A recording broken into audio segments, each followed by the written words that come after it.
नमस्कार दोस्तों, target with PS Parihar channel में आपका स्वागत है। सुबह की इस वीडियो में ऐसी सूचनाएं होती हैं जो विभिन्न समाचार पत्रों पर छाई हुई होती हैं और विद्यार्थियों के लिए आवश्यक होती हैं। तो आइए शुरू करते हैं और देख लेते हैं कि आज के समाचार पत्रों में ऐसी कौन-कौन सी सूचनाएं हैं।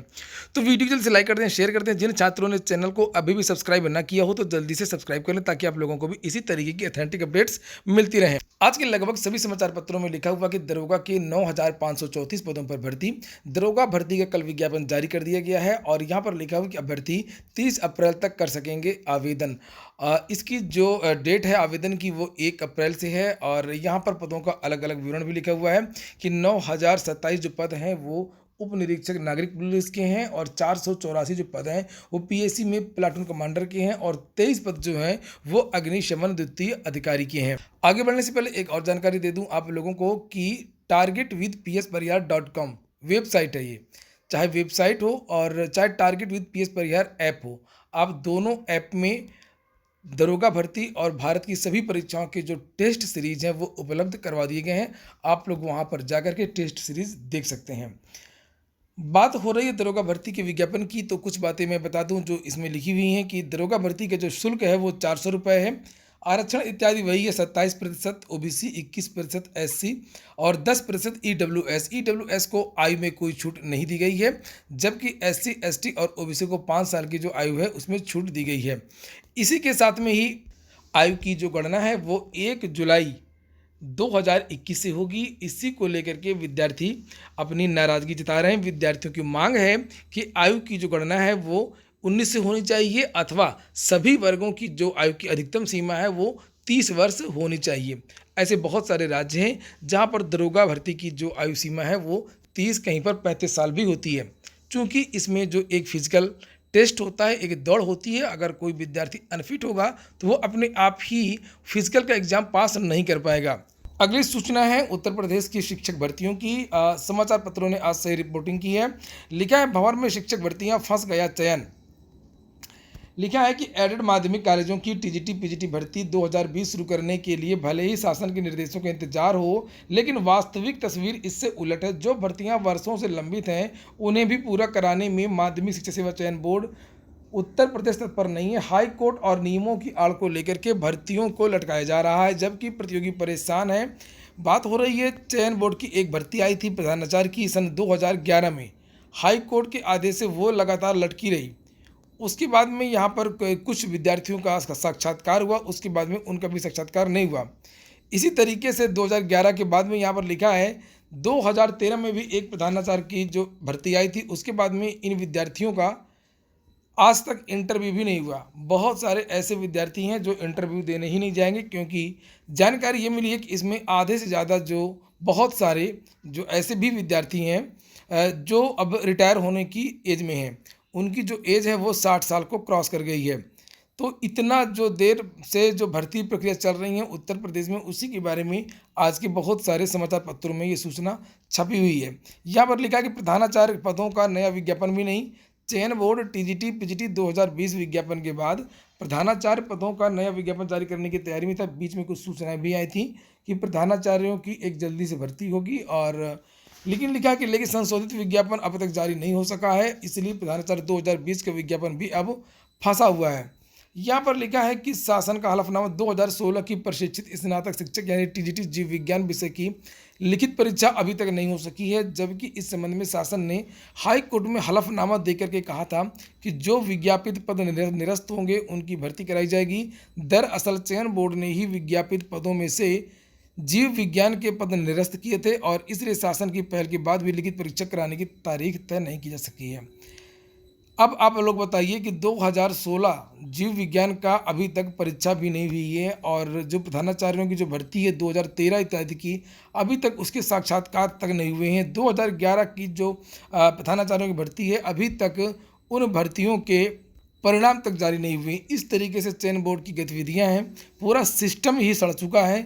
2011 से लेकर के 21 तक बहुत सारी सरकारें आई, बसपा की सरकार भी थी, सपा की भी सरकार थी, और जो उसके बाद में भाजपा की सरकार आई।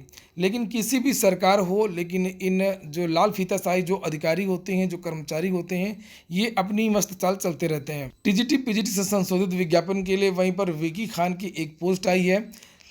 विकी खान यानी कि प्रतियोगी छात्र मोर्चा है जो प्रयागराज में उसके अध्यक्ष हैं, और लिखा है कि 25 फरवरी को प्रतियोगी मोर्चा अध्यक्ष विकी खान अनिल उपाध्याय ने लखनऊ में उप मुख्यमंत्री डॉक्टर दिनेश शर्मा से उनके आवास पर मुलाकात की और हिंदी और सामाजिक विज्ञान की शीघ्र नियुक्ति के लिए उन्हें ज्ञापन सौंपा। इसके साथ ही मुख्यमंत्री को अवगत कराया कि अफसरशाही के कारण इन दोनों विषयों की नियुक्ति लंबे समय से अधर में लटकी है। उन्होंने इसे संज्ञान में ले लिया और शीघ्र ही कार्रवाई करने का आश्वासन दिया है। साथ ही उन्होंने ये भी आश्वासन दिया है कि सरकार का पूरा प्रयास रहेगा पंचायत चुनाव की अधिसूचना जारी होने के पहले इन दोनों विषयों की नियुक्ति दे दी जाएगी। अशासकीय सहायता प्राप्त विद्यालयों का टीजीटी, पीजीटी और प्रधानाचार्य 2021 का संशोधित विज्ञापन अति शीघ्र जारी कर दिया जाएगा। जल्दी ही वे चयन बोर्ड को इस संबंध में निर्देश देंगे, लेकिन उन्होंने कोई भी निश्चित तिथि देने में असमर्थता जाहिर की। अभी भी उन्होंने कोई भी फिक्स डेट नहीं बताई कि आखिरकार जो टीजीटी, पीजीटी और प्रधानाचार्य का जो विज्ञापन है वो कब जारी किया जाएगा। यही आश्वासन दिया कि शीघ्र जारी किया जाएगा। शिक्षकों की भर्तियों के साथ साथ में उत्तर प्रदेश अधीनस्थ सेवा चयन आयोग के बहुत सारे ऐसे विद्यार्थी हैं लगातार ट्विटर पर अभियान छेड़े हुए हैं और ये अभियान महीनों से चल रहा है। इन अभ्यर्थियों की भी मांग है कि जो अकाउंट ऑडिटर की भर्ती आई थी UPSSC से, उसका परिणाम जल्द से जल्द जारी हो। 5 साल होने को आ गए हैं और इन अभ्यर्थियों का जो परिणाम है आज भी लटका हुआ है। UPSSC की बहुत सारी ऐसी भर्तियां 2016 की जो अभी तक पूरी नहीं हो पाई हैं। खास तौर से जेई की जो भर्ती है 2016 की, उसकी परीक्षा नहीं हुई है। 18 के बारे में भी कोई चर्चा नहीं है। उसी तरीके से अकाउंट ऑडिटर की तो परीक्षा भी हो चुकी है, साक्षात्कार भी हो चुका है 2 बार। उसके बाद में भी इन अभ्यर्थियों के जो परिणाम है वो अभी तक जारी नहीं किया गया है। ये देखिए छात्र मोहित गुप्ता, इन्होंने लिखा कि सहायक कोषागार लेखाकार भर्ती 2016 लंबित है। आदरणीय माननीय योगी आदित्यनाथ जी इस भर्ती का संज्ञान लें ताकि चुने हुए युवाओं को अपने जीवन में आगे बढ़ने का मौका मिल सके। अगली सूचना है बैंकों में आने वाली भर्तियों की। लिखा है अब CET के बाद ही बैंकों में होंगी भर्तियां, यानी कॉमन एलिजिबिलिटी टेस्ट। जिस तरीके से उत्तर प्रदेश में PET होने जा रहा है, उस तरीके से केंद्र सरकार ने कहा है कि केंद्र सरकार की जो भी भर्तियां हैं, रेलवे की हों, बैंक की हों या SSC की हों, सभी भर्तियों का जो प्री एग्ज़ाम होगा वो CET होगा। CET के स्कोर कार्ड और परसेंटाइल के बाद में ही अब रेलवे में और बैंक में और SSC में भर्तियां होंगी। सितंबर में ये परीक्षा होगी। देखिए यहाँ पर लिखा है कि मर्जर और निजीकरण के बीच में ठप है भर्ती। सितंबर में प्रस्तावित है CET। बैंकों की जो भर्तियां हैं वो इस साल नहीं आई हैं। विद्यार्थी, बहुत सारे ऐसे विद्यार्थी हैं जो केवल और केवल बैंक की तैयारी करते हैं और इन विद्यार्थियों का जो इंतजार है वो बढ़ता ही जा रहा है। लिखा है बैंकों में मर्जर और निजीकरण के बीच में भर्ती भी ठप हो गई है। अब राष्ट्रीय स्तर पर होने वाली संयुक्त पात्रता परीक्षा के बाद ही बैंकों में नियुक्ति प्रक्रिया शुरू होने की उम्मीद है। पहली संयुक्त परीक्षा सितंबर में प्रस्तावित है। बैंकों में पदों की संख्या लगातार कम होती जा रही है और इस वर्ष भी अभी तक कोई भी भर्ती प्रक्रिया शुरू नहीं की गई है। कई बैंकों का मर्जर हो चुका है, 2 बैंकों के निजीकरण की प्रक्रिया भी शुरू कर दी गई है। ऐसे में पदों की संख्या में और कमी की बात कही जा रही है। इसकी वजह से भर्ती प्रक्रिया भी ठप है। सरकार की ओर से रेलवे, बैंक और कर्मचारी चयन आयोग की जो भर्तियों के लिए राष्ट्रीय स्तर पर परीक्षा कराने की घोषणा की गई है। यहाँ पर लिखा है कि विशेषज्ञ राजीव पांडे का कहना है कि CET के बाद ही अब बैंकों की जो भर्तियाँ हैं वो शुरू होंगी। उधर SBI की अपनी अलग भर्ती होती है और SBI ने कहा है, लिखा कि SBI में भर्ती का भी इंतजार बढ़ गया है। बैंकों की भर्ती परीक्षाओं की तैयारी में जुटे प्रतियोगियों को SBI की भर्ती का भी इंतजार है।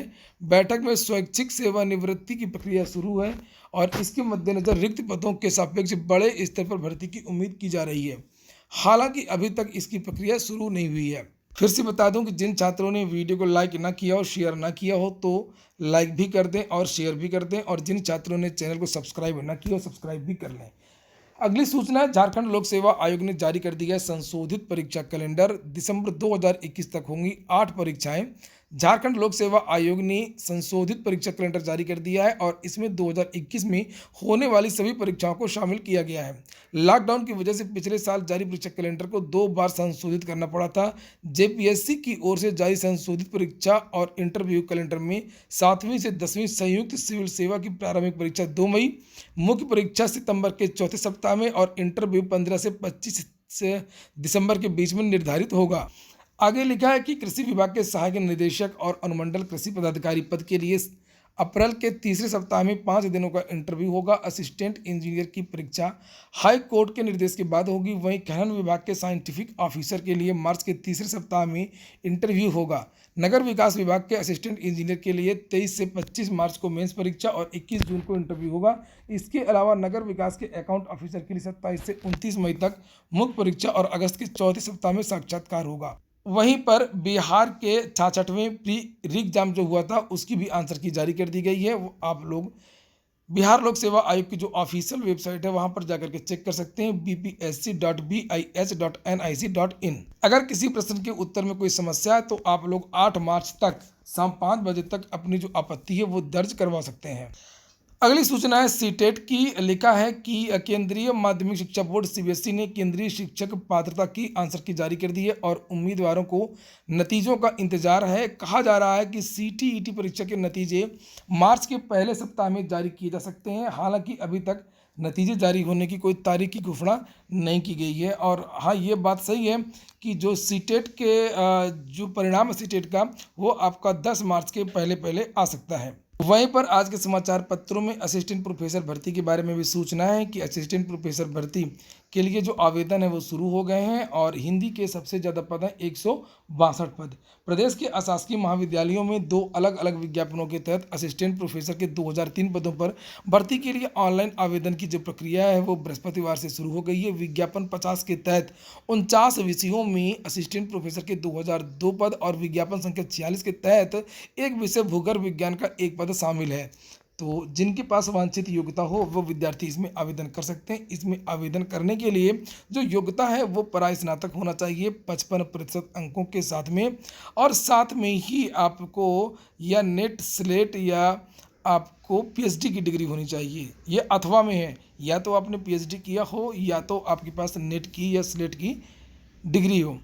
और इसकी जो लास्ट डेट है वो 26 मार्च है। लिखा है कि जबकि ऑनलाइन आवेदन की सबमिट करने की अंतिम तिथि 27 मार्च होगी। भर्ती के लिए लिखित परीक्षा 26 मई से प्रस्तावित है। परीक्षा 3 से 4 चरणों में कराई जा सकी है। हालांकि टेक्निकल प्रॉब्लम है वेबसाइट में, ये भी यहाँ पर लिखा हुआ है और ये कहा गया कि बहुत जल्दी जो वेबसाइट है वो तैयार हो जाएगी, आवेदन में कोई समस्या नहीं होगी। वहीं पर मोदी रोजगार दो और मोदी जॉब दो और एसएससी में जो गलतियां हो रही परीक्षाओं में उसके लिए बेरोजगारी के लिए विद्यार्थी ये अभियान चला रहे हैं और इस अभियान में अभी तक 60 लाख से ज़्यादा ट्वीट हो चुके हैं। किसी दिन 60 लाख, किसी दिन 22 लाख लगातार विद्यार्थी ट्वीट कर रहे हैं, सरकार को घेर रहे हैं। नॉर्मलाइजेशन, भ्रष्टाचार, परीक्षाओं की लेट लतीफ़ी की वजह से। ये देखिए मेरे पास है ये स्क्रीनशॉट और ये 12-1 बजे तक का है और इसमें 6.18 मिलियन ट्वीट्स हो चुके हैं, यानी कि लगभग 61 लाख से ज़्यादा ट्वीट विद्यार्थी कर चुके हैं। तो ठीक है दोस्तों, ये हो गया आज का वीडियो अगर आपको अच्छा लगा हो तो लाइक कर दें। जिन छात्रों ने चैनल को सब्सक्राइब न किया हो तो सब्सक्राइब कर लें। पूरा वीडियो सुनने के लिए बहुत बहुत धन्यवाद।